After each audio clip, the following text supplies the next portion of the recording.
Welcome to Paper Trail, where we make academic research accessible and engaging. Let's see what the evidence says. So, here's a rather provocative idea.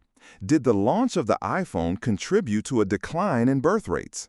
It sounds almost absurd on its face, but new research suggests there might be a connection. It's certainly a counterintuitive claim, and the researchers behind this paper from the National Bureau of Economic Research don't make it lightly. They leverage what they call a natural experiment centered on AT&T's initial exclusive rights to the iPhone in the United States. A natural experiment in this context implies they found a real-world situation that mimicked a controlled study. How did AT&T's exclusivity create such an opportunity to study something as profound as fertility? Well, when the first iPhone launched in June 2007, it was exclusively available through AT&T for several years. This meant that access to the device wasn't uniform across the country. Instead, it was dictated by the existing penetration and quality of AT&T's network in different geographic areas. The researchers realized this created a unique, almost accidental, treatment and control group scenario. So, if you lived in an area with strong AT&T coverage and high market share, you were effectively in the treatment group for early iPhone exposure, compared to someone in a region where AT&T was weaker. Precisely. They hypothesized that areas with higher pre-iPhone AT&T market share would see faster and more widespread iPhone adoption. This differential exposure to the smartphone revolution, driven by a commercial agreement, allowed them to isolate its impact on various social outcomes, including, surprisingly, fertility decisions. It's a clever way to bypass the usual challenges of causality in social science. That's a fascinating identification strategy. Before we get to the actual findings, what exactly is the proposed mechanism here? How does a smartphone, a piece of technology, reduce birth rates? It's not a direct biological effect, obviously. No, not at all biological. The paper explores several behavioral and social channels. One primary mechanism is the opportunity cost of time. Smartphones, with their endless entertainment, social media, and communication possibilities, significantly alter how people spend their time. Time spent scrolling, gaming, or engaging online is time not spent on other activities, including dating, socializing in person, forming stable relationships, or, indeed, raising children. So it's not just about the phone, but about what the phone enables or displaces. It's diverting attention and energy from activities traditionally associated with family formation. Exactly. Think of it like this. If you have a new, highly engaging, and readily available form of entertainment or social interaction in your pocket, it naturally competes with other time-intensive commitments. The researchers suggest this could delay relationship formation, marriage, and ultimately, childbearing. It's a subtle but powerful shift in how individuals allocate their most precious resource, their time and attention. And is there evidence that this shift in time allocation actually happened? Did people in those high AT&T market share areas where iPhone adoption was quicker actually start spending more time on their phones and less on other things? The paper doesn't directly measure individual screen time in those early years, which would be challenging, but it infers this shift by looking at the outcomes. They observe a significant and measurable decline in birth rates in those areas with higher initial iPhone exposure, particularly among younger women.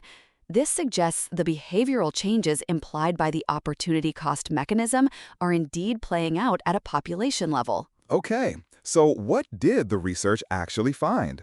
How substantial was this iPhone effect on fertility? The findings are quite striking. The researchers estimate that the iPhone's introduction accounts for approximately 20% of the decline in U.S. fertility between 2007 and 2018. To put that in perspective, this is a significant portion of the overall baby bust observed over that period. They found that a one standard deviation in pre-iPhone AT&T market share was associated with a 2.1% reduction in the fertility rate among 20 to 39-year-old women by 2010 and a 4.1% reduction by 2018. 20% is a substantial figure for a single technological innovation. Which demographic groups were most affected by this? Was it a universal impact or more concentrated? The effect was most pronounced among women aged 20–39, which aligns with peak childbearing years. The paper also highlights that the impact was stronger in more affluent areas and among more educated women, which makes sense given the early iPhone's price point and initial user demographic. It wasn't necessarily a technology for everyone right out of the gate. So this wasn't just another factor in a general decline. The paper is arguing for a causal link. How did they control for other major events that were happening around the same time, like the Great Recession, which we know had a significant impact on birth rates? That's a critical point. The researchers were meticulous in their methodology to rule out alternative explanations. They controlled for a wide array of demographic, economic, and social factors that could influence fertility.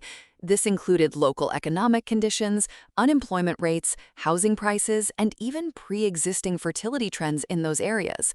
The beauty of the natural experiment design is that it helps isolate the effect of iPhone exposure from these confounding variables. They specifically compared changes in fertility after the iPhone launch in high AT&T market share areas versus low AT&T market share areas, while holding other factors constant.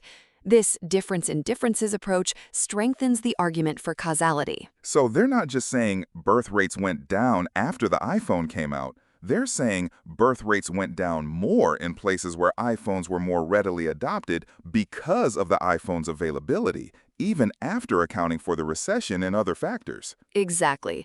They also performed numerous robustness checks looking at different time periods, alternative measures of AT&T market share, and controlling for other types of technology adoption to ensure their findings weren't spurious.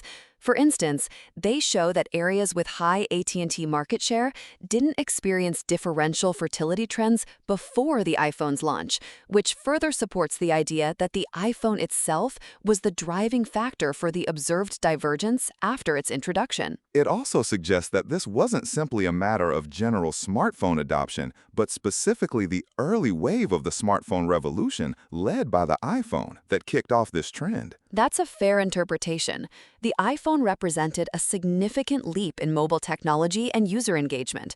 It wasn't just a phone. It was a portable computer, an entertainment hub, and a social connection device all rolled into one.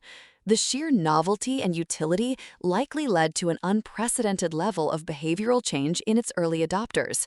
Subsequent smartphones continued this trend, but the iPhone was a pivotal moment. This research touches on a broader question about how technology, often designed for very different purposes, can have profound and unintended consequences on fundamental aspects of human society. Fertility is about as fundamental as it gets. It absolutely is.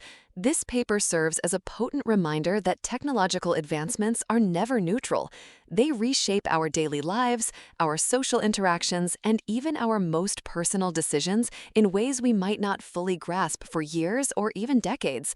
The researchers suggest that the internet in your pocket fundamentally altered the social landscape, potentially creating a less conducive environment for traditional family formation for some segments of the population. So what are the key takeaways for listeners from this detailed analysis of the iPhone's impact on birth rates? First, the research provides compelling evidence that the introduction of the iPhone, and by extension, the broader smartphone revolution, likely played a significant causal role in the recent decline in U.S. fertility rates, accounting for a substantial portion of that trend. And second, it highlights the power of clever methodological design, specifically the use of natural experiments to tease out causal relationships in complex social phenomena. That's right.